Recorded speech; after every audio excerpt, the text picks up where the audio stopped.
Revenge with Karen. I knew the ship was sinking before we even hit the iceberg. In fact, I was the one meticulously counting the lifeboats, while the captain was busy snorting crushed-up Adderall off the navigational charts. They called it a tech unicorn. A $2.3 billion valuation built on buzzwords, vaporware, and the collective delusion of a venture capital firm that hadn't seen a profit since the dot-com bubble popped. I'm Paula.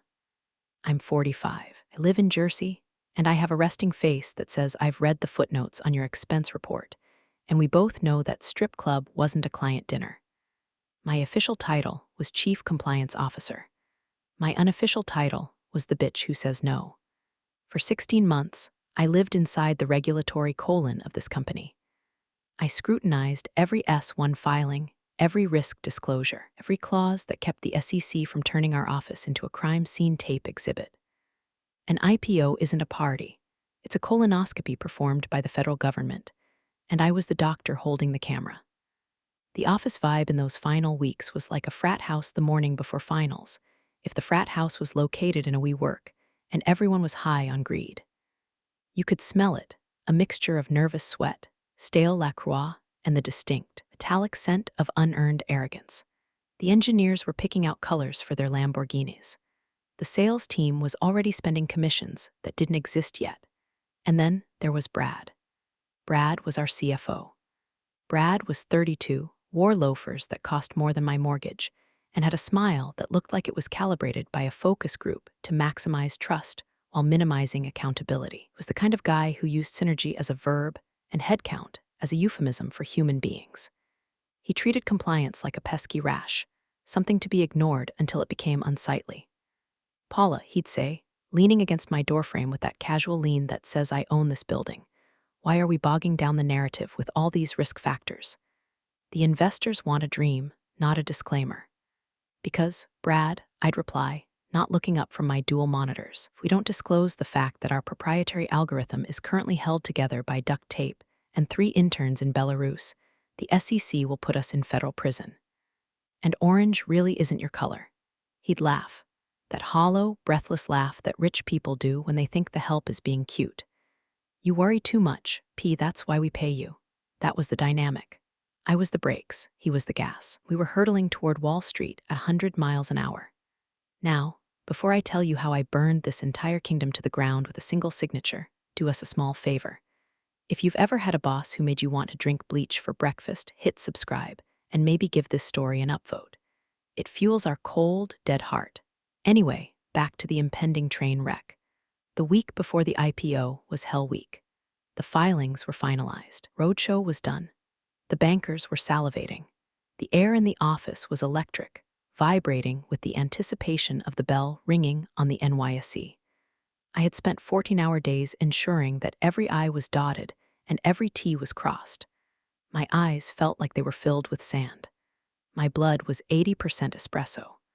I had missed my niece's piano recital, my own birthday dinner, hadn't had a conversation with my husband that didn't involve the words section 404 in 3 months. I was the invisible glue holding the valuation together. I was the one who caught the fact that the CEO's brother-in-law was technically a related party transaction that needed to be disclosed before it became a headline. I was the one who scrubbed the investor deck of claims that were borderline fraudulent. I was the safety net. So, the calendar invite popped up on my screen that Friday afternoon. I didn't think much of it. Subject, org structure sync. Host, Brad CFO. Location, the Glass Fishbowl Conference Room A. I grabbed my notebook, a physical one, because I don't trust the cloud with my unfiltered thoughts, and marched down the hall. I assumed it was a last-minute panic attack about the quiet period. I assumed he needed me to soothe some jittery board member, assumed I was part of the team. I walked into the conference room. The glass walls were soundproof, which was a feature I usually appreciated. Today, it would be a tomb. Brad was sitting at the head of the table. The VP of HR, a woman named Sharon who had the emotional depth of a crouton, was sitting next to him, refusing to make eye contact. There was no coffee. There were no notebooks open. There was just a single manila envelope on the table. Close the door, Brad said. His voice didn't have the usual sales guy lilt. It was flat. Clinical. I sat down. I didn't ask what was going on. I've been in corporate America long enough to know the smell of an execution. It smells like cheap carpet cleaner and betrayal. We've been looking at the post-IPO OpEx. Brad started, not looking at me, but a spot on the wall just above my left ear. The street wants to see leaner margins. We need to show efficiency. Okay, I said, my voice steady. We can look at the external counsel budget. I've been saying for months that Latham and Watkins is overbilling us for. It's not legal counsel, Paula, Brad interrupted. He finally looked at me. His eyes were dead sharks swimming in a sea of visine. It's the compliance headcount. It's too heavy for a mature public company. I blinked. We aren't a mature public company, Brad. We haven't even rung the bell yet. And I am the compliance department. And 2 paralegals. Exactly, he smiled. A tight, thin smile. We're outsourcing the function.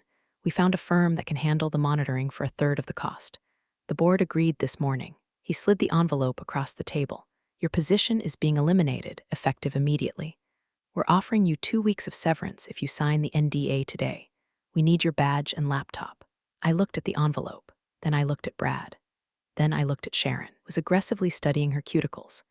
You're firing the chief compliance officer 3 days before the IPO? I asked. I wasn't shouting. I was genuinely curious about the level of stupidity I was witnessing. Brad, do you have any idea? The filings are done, Paula, he snapped, his facade cracking just a little. The S1 is locked. The auditors signed off. Your job is done. We don't need a babysitter anymore. We need profit. He checked his watch. Security will escort you out. Don't make a scene. It's a small industry. A scene? Oh, Brad, I don't make scenes. I make policy. I stood up. I didn't touch the envelope. I didn't scream. I didn't cry. I felt a cold, hard knot of clarity form in my stomach. It was the same feeling I got when I found a discrepancy in a ledger, the realization that the numbers didn't add up and someone was going to pay. I don't need the severance, I said, smoothing out my skirt. And I don't need the escort. I know the way out. Brad looked relieved. He thought he had won. He thought he had just cut $250,000 of fat from his bottom line to impress the street. He had no idea he had just cut the brake line on his Ferrari. The walk from the conference room to my desk was the longest mile of my life. The open plan office was buzzing. A sales guy was ringing a gong, literally ringing a brass gong, because he closed a deal. Someone popped a bottle of Prosecco near the kitchen. Balloons that spelled out IPO ready bobbed against the ceiling vents. I was a ghost walking through a celebration of my own funeral. Sharon, the HR crouton, trailed 3 steps behind me like a nervous undertaker, probably making sure I didn't steal a stapler or smash a monitor. She didn't need to worry. I treated my exit like I treated my audits. Methodical, precise, completely documented. I reached my desk. I picked up my purse. I picked up the framed photo of my cat Barnaby. I left the company laptop. I left the badge. We need your phone too, Sharon squeaked. If it's company issued. It's not, I said. And neither is my dignity, Sharon, so back off. I took the elevator down to the lobby. The security guard, heavyset guy named Tony, who I'd brought donuts to every Friday for 2 years, looked confused. Leaving early. Is Paula? Permanent vacation, Tony, I said, forcing a smile. Keep an eye on the place. It's about to get interesting. I walked out into the humid Jersey City air. It smelled like exhaust and low tide. I hailed a cab, sat in the back, and finally, for about 30 seconds, I let my hands shake, just a little tremor. The adrenaline was fading, replaced by the crushing weight of humiliation. I had given this company my blood, sweat, and sanity, had fixed their messes, hid their bodies metaphorically, and ensured they were legal enough to go public. And they discarded me like a used toner cartridge because Brad wanted to pump the stock price by a fraction of a penny. But then the shaking stopped, because my brain, my beautiful, broken, rule-bound brain, clicked onto something. Brad said, the filings are done. He said, the S1 is locked. He was right. The documents were drafted. They were approved by legal. We're sitting in the secure server, ready for transmission to the SEC and the NYSE. But here's the thing about bureaucratic systems. They are designed by people like me, for people like me. They require specific keys. In our rush to get everything ready, the external law firm had set up the final transmission protocol through an internal gateway. To prevent unauthorized leaks or premature filings, the system required a dual authentication digital signature from the designated authorizing officer on the morning of the IPO to release the final pricing amendment and effectiveness letter. Guess whose name was on the line for designated authorizing officer? Not Brad's. He didn't have the compliance certification. Not the CEO's. He was too busy doing podcasts. It was me. I was the key man, or rather, the key woman. My digital certificate, linked to my employee ID and my biometric login, was the only thing that could push the button to make the stock tradable. And Brad had just fired me. He had terminated the employee ID. He had revoked the access. By firing me, he hadn't just removed a cost center. He had bricked the entire launch sequence. I pulled out my phone. I could have called them. I could have sent a text to the general counsel saying, "Hey, you morons, need to file a Form 8K to change the authorizing officer and get a new digital key issued by the SEC, which takes 48 hours minimum." If I were a team player, I would have done that. If I were a good person, I would have done that. But I wasn't a team player anymore. I was a liability. I was too expensive. I opened the SEC's Edgar filing app on my phone, the public-facing one. I logged into my personal credential account, one I keep for my own professional certification. I navigated to the company's profile. I saw my name listed as the contact for compliance and regulatory affairs. I clicked Update Status. I typed 2 words, officer separated, then I hit Submit. It wasn't a sabotaging act, it was a compliance act. I was legally required to notify the board of my termination to ensure I wasn't held liable for future filings. I was just following the rules. The cab driver looked in the rearview mirror. "Bad day at work, lady." I looked out the window at the skyline, where the company's logo was probably being projected onto a building right now. "No," I said, a genuine smile finally creeping onto my face. "Actually, I think it was a very productive day." Saturday morning in New Jersey is usually the sound of lawnmowers and regret. For me, it was the sound of silence. I didn't get out of bed until noon. I lay there, staring at the ceiling fan, listening to the phantom vibrations of a work phone that was no longer on my nightstand. Usually, my weekends were a triage of panic attacks, emails from Brad at 3 a.m. asking if we could legally categorize a strip club visit as team building, or the CEO wondering if he could tweet about the stock price without going to jail answer. No. Now, nothing. I made coffee. I sat on my porch. I watched my neighbor, Dave, struggle to assemble an IKEA bookshelf. It was peaceful. It was terrifying. My husband, Greg, was cautious. He walked around me like I was an unexploded bomb. He knew how much of my soul was wrapped up in that job. "You okay, Han?" he asked, putting a plate of scrambled eggs in front of me. "I'm fine, Greg," I said, poking the eggs. "I'm just waiting for what? For the other shoe to drop. Or rather, for the shoe to realize it doesn't have a foot inside it anymore." I opened my laptop, my personal MacBook, stickers of cats and I3 spreadsheets on the lid. I logged into LinkedIn. It was a bloodbath of toxic positivity. My feed was clogged with posts from my former colleagues, photos of the pre-IPO gala Friday night. Brad was there, holding a microphone, looking like a youth pastor who just discovered cocaine. "So proud of this team," the caption read. "We built this from nothing." Monday morning, we changed the world. #unicorn, #IPO, #grindset. There was Sharon, clinking glasses with the CEO. "Dream team, culture is everything." I scrolled past a photo of the legal team, 3 junior associates who looked like they hadn't slept since 2019. They were smiling, but their eyes were screaming for help. They didn't know. They assumed someone else handled the final authorization. They assumed Brad had a plan. Ding. A notification popped up in my private email. Not LinkedIn, my old, dusty Gmail. Sender, Sarah Jenkins, Talent Acquisition, BlackRock. Subject, we heard a rumor. I raised an eyebrow. The body count wasn't even cold yet. "Hi, Paula. Rumor on the street is your free agent as of yesterday. If true, that's company name S loss and our potential gain. We've been tracking your compliance work on the S1. Impressive navigation of the risk disclosures. Coffee Monday. Have a hole in our oversight division that needs a heavy hitter." I took a sip of coffee. It tasted better than it had in years. I typed back, "Make it Tuesday. I'm going to be busy watching a fire on Monday." Sunday dragged on. The temptation to intervene was a physical itch. I could call the external counsel. I could save them. It would be the professional thing to do. But then I remembered the envelope. "You're too expensive." Remembered the times Brad had asked me to massage the numbers. I remembered the nights I stayed late fixing his mistakes while he went to Knicks games. I remembered the absolute, unmitigated gall of firing the safety inspector while the plane was taxiing to the runway. I wasn't the villain here. I was the karma. Sunday night, I poured a glass of Pinot Noir and turned on CNBC. They were doing a segment on the upcoming week's IPOs. And the big one to watch, talking head shouted, is company name. Valuation seeking $2.3 billion. This is the darling of the tech sector. The CFO, Brad Miller, says they are operationally leaner than ever heading into the launch. I laughed, a dry, rasping sound.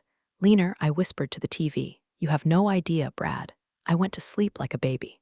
A baby who knows the nursery is rigged with C4. Monday morning, the day of the reckoning. I didn't go to Wall Street, didn't go to the office. I went to Frank's Diner in Hoboken. It's a place where the menus are sticky, the coffee tastes like battery acid and despair, and nobody asks you about your EBITDA.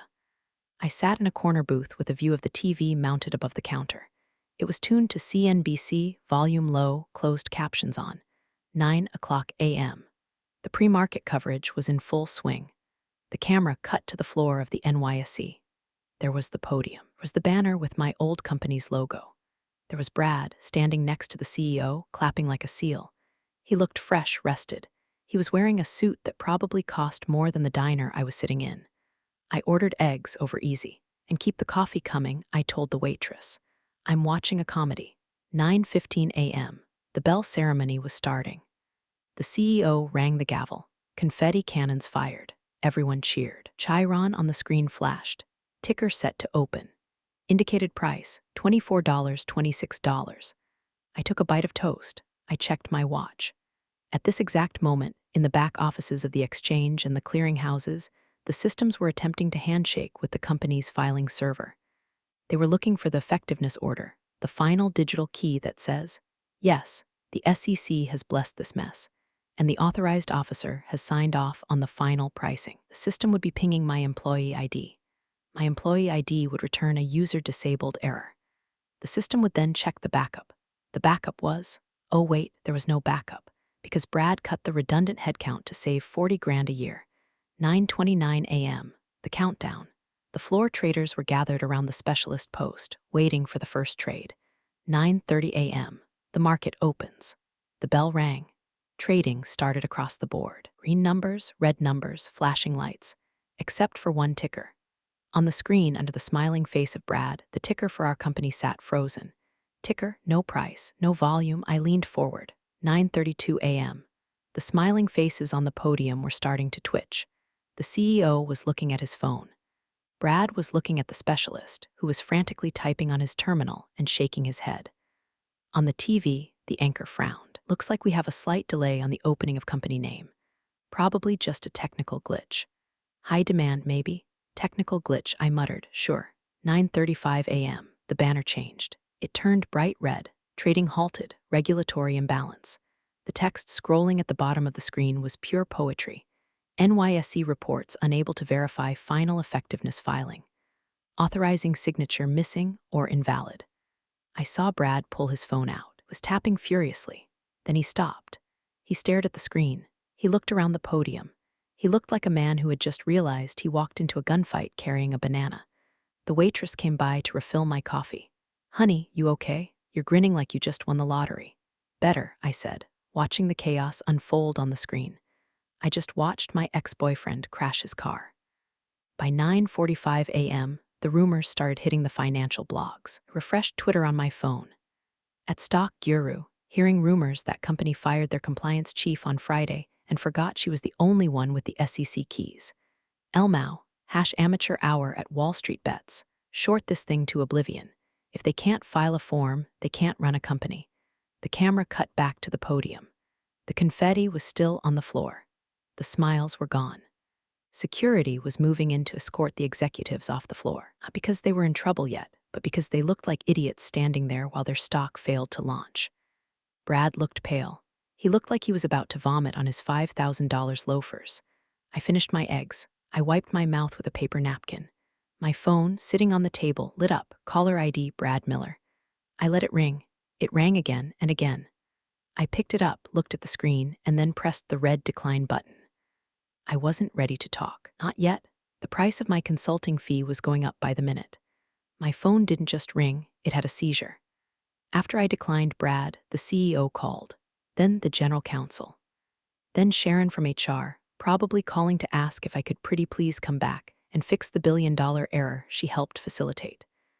I put the phone on Do Not Disturb, dropped a 20 on the table for a $10 breakfast, and walked out into the sunshine. Had a meeting to prepare for. I took the PATH train into the city. The contrast was delicious. On the screens in the train station, the news was looping the disaster. IPO disaster, tech giant stumbles at the gate. I arrived at the BlackRock offices in Midtown at 11 o'clock a.m. The air conditioning was crisp, the glass was clean, and the people looked like they actually knew what the word fiduciary meant. Sarah, the recruiter, met me in the lobby. Didn't look like a recruiter, she looked like a shark in a Chanel suit. "Paula," she said, shaking my hand with a grip that could crush walnuts. "You're trending on Twitter." I said. "I assume that's not a disqualifier?" "Disqualifier?" She laughed. "We're a hedge fund, Paula. We profit from chaos. And rumor has it you're the architect of this particular chaos. Our general counsel wants to meet you. Now." We went up to the 40th floor. The conference room view was panoramic. Sitting there was a man named Mr. Henderson. Gray hair, pinstripes, eyes that had seen empires rise and fall.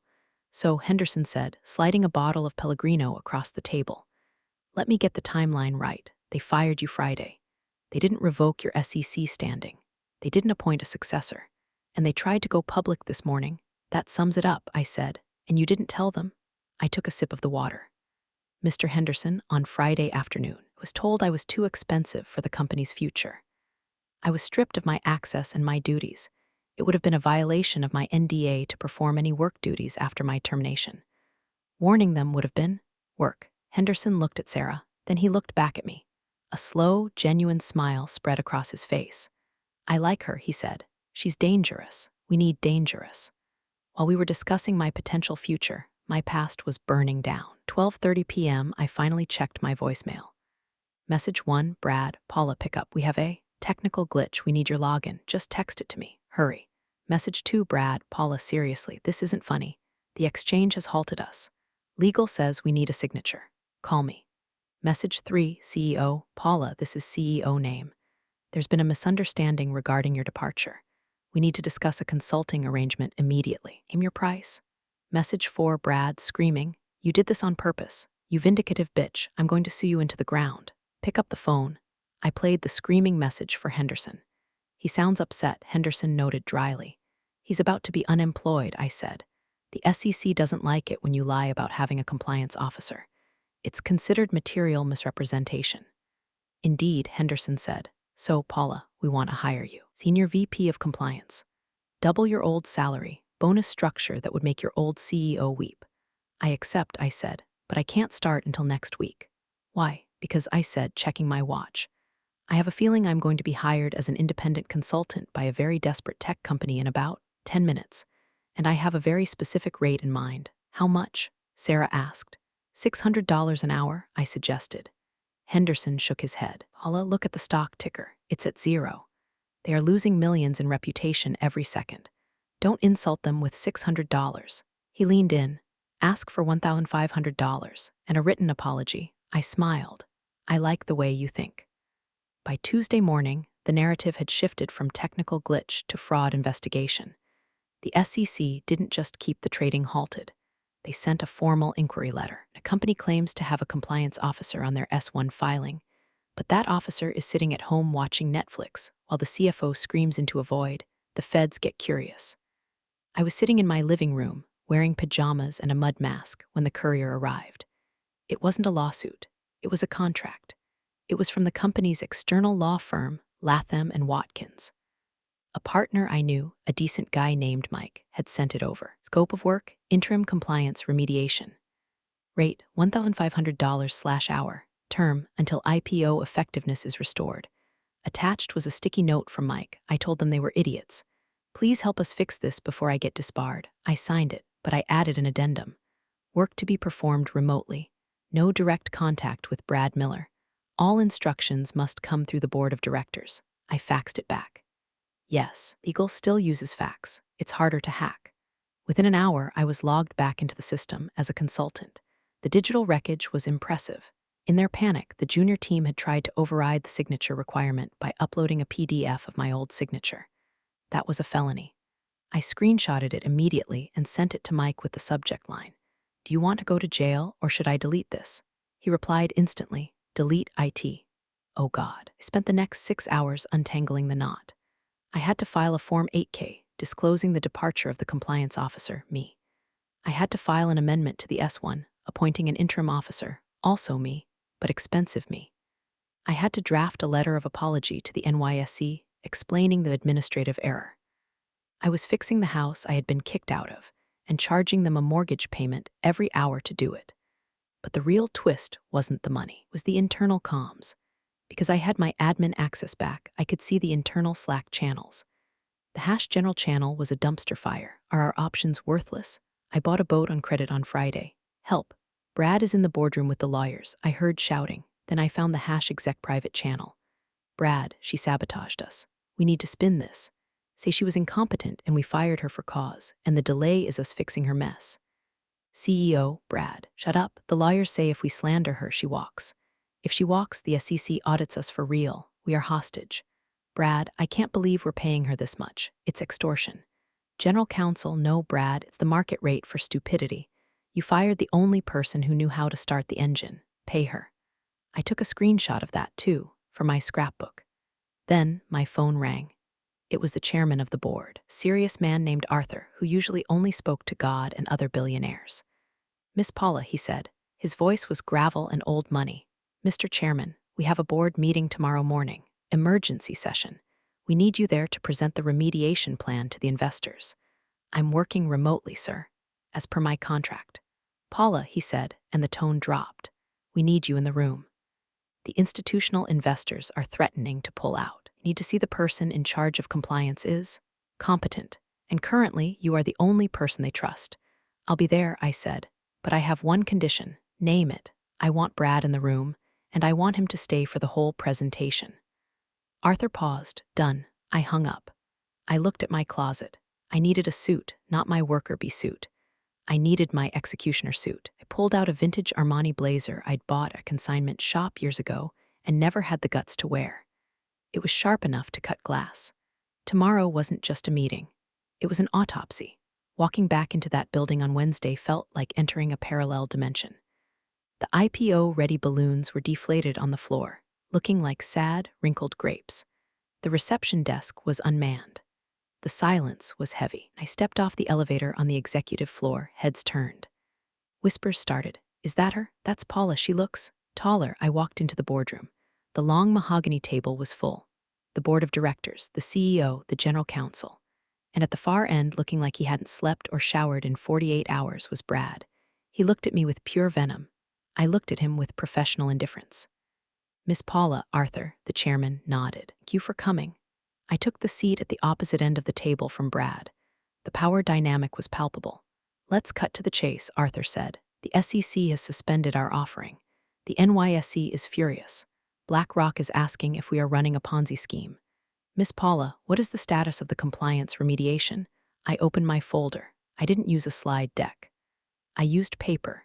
Mr. Chairman, I began, my voice clear. Filings are currently being corrected. The issue wasn't a technical glitch. It was a failure of governance. Objection, Brad snapped. He couldn't help himself. It was a process error. You failed to hand over your credentials before you, Brad, I said, cutting him off without looking at him. My credentials are biometric. Unless you wanted to cut off my thumb and keep it in a jar, they couldn't be handed over. You would know that if you had ever read the Compliance Protocol Manual, Section 4, Paragraph 2. The room went silent. Furthermore, I continued, sliding a document down the table. Here is the email log from Friday. You can see the timestamp of my termination, 2:15 p.m. You can see the timestamp of the attempted illegal upload of my old signature by your team, Monday, 9:45 a.m. I looked at the general counsel. That's forgery, by the way. The general counsel put his head in his hands. Trying to make us look bad, Brad hissed. You're bitter because we let you go. This is a shakedown. Brad, Arthur rumbled. Be quiet. No, let him speak, I said. I turned to face him fully. You fired me to save $250,000 a year. In the last 48 hours, the valuation of this company has dropped by approximately $400 million based on pre-market gray market trading. You stepped over a dollar to pick up a dime. You fell off a cliff. I stood up. I have restored the filing status. The SEC is willing to lift the halt on Friday if they receive a signed attestation of control. Great, the CEO said, looking desperate. Sign it, please. I can't, I said. Why not? Brad shouted. That's what we're paying you $1,500 an hour for. Because I said, dropping the bomb. As a compliance officer, cannot attest that the company's internal financial controls are sound as long as the chief financial officer is a man who attempted to defraud the SEC on Monday morning. I pointed at Brad. He tried to fake the filing. I have the logs. If I sign off on this company while he is still the CFO, I am complicit. And I don't do complicit. I looked at Arthur. It's him or me. If you want the IPO to happen Friday, Brad has to go. Today. For cause. Brad stood up, his face red. You can't do this. I built this finance team. I own the relationships. You own a halted ticker, I said. The room held its breath. The air conditioners hummed. Arthur looked at Brad. He looked at the plummeting stock charts on the screen. He looked at me standing there in my thrift store Armani. Brad, Arthur said softly, pack your things. Watching a narcissist implode is a bit like watching a controlled demolition. It's loud, dusty, and ultimately inevitable. Brad didn't go quietly. He threatened to sue the board. He threatened to leak stories to the press. He screamed that he was the visionary. Security, my friend Tony, was called up. Escort Mr. Miller to his office to collect his personal effects, Arthur ordered. Then escort him out of the building. His access is revoked immediately. I stood in the hallway and watched. Brad walked past me, a cardboard box in his hands. He stopped. You think you won? He sneered. Just a bureaucrat, a paper pusher. Nobody remembers the compliance officer. That's the point, Brad, I said, sipping a coffee I had liberated from the executive lounge. Ideally, nobody should notice us. We're the foundation. You only notice the foundation when the house collapses because some idiot tried to save money on concrete. He stormed into the elevator. The doors closed. I didn't feel a rush of joy. I felt a profound sense of balance. The universe, for once, done the math correctly. I went back into the boardroom. The atmosphere was different. The air was thinner. They looked at me with fear. So the CEO said, his voice trembling slightly, Brad is gone. Will you sign the attestation now? Yes, I said, but I have one more condition. Anything. I want the junior associate team, the ones Brad tried to throw under the bus for the forgery, to receive full immunity. And a raise. They were following orders from a superior. Won't have their careers ruined. The CEO nodded. Done. I sat down at the head of the table, Brad's old seat. I pulled out my laptop. I inserted my digital key. I opened the SEC portal. Status, remediation complete. Officer, Paula, last name interim. Action, request to lift halt. I clicked submit. It's done, I said. Trading should resume Friday morning. Thank you, Paula, Arthur said. We would like to discuss you staying on permanently. CFO role is open. You know the numbers better than anyone. It was a tempting offer. CFO, the corner office. The salary that would let me retire in 5 years. I looked around the room. I saw the fear in their eyes. They didn't respect me, they feared me. They didn't want me because I was a leader. They wanted me because I was a hostage negotiator who happened to be on their payroll. No, thank you, I said. Why? Arthur asked, genuinely shocked. Because I said, standing up and closing my laptop. I already accepted a job at BlackRock. I start Monday. My job is to audit companies like this one, to find the Brads before they crash the plane. I picked up my purse. I'll bill you for the week. You have my address. I walked out. I didn't ring a gong. I didn't pop champagne. I just took the elevator down, waved to Tony, and walked out into the Jersey City smog. It smelled like victory. Friday morning came again. This time, it wasn't a diner. I was in my new office at BlackRock on 52nd Street. My desk was mahogany. My chair was ergonomic. My view was Central Park. On the wall, a massive flat-screen TV was tuned to CNBC, 9:29 a.m. The camera was back at the NYSE. The banner was up again. The confetti cannons were reloaded. The CEO of my old company was there, looking humble. He rang the bell. He didn't cheer. He just clapped politely. 9:30 a.m. The ticker flashed. Ticker, $22.50 it opened. It didn't crash. It didn't halt. It just traded. It was boring. It was stable. It was compliant. Hey, new girl, I turned around. Mr. Henderson was standing in my doorway. I see your old friends finally managed to launch, he said, gesturing to the screen. They had some expert help, I said. I saw the invoice you sent them, Henderson laughed. Bold. They paid it yesterday. I said wire transfer. Cleared this morning. You know, Henderson said, leaning against the doorframe, most people would have just let them crash and burn. You fixed it. Why? I looked at the screen. I saw the faces of the junior analysts on the floor, the ones whose jobs I saved. I saw the investors who didn't lose their pensions because I stepped in. Because I'm a compliance officer, sir, I said. I don't like messes, even the ones I didn't make. He nodded, impressed. Well, welcome to the big leagues, Paula. We have a file on a biotech firm in California.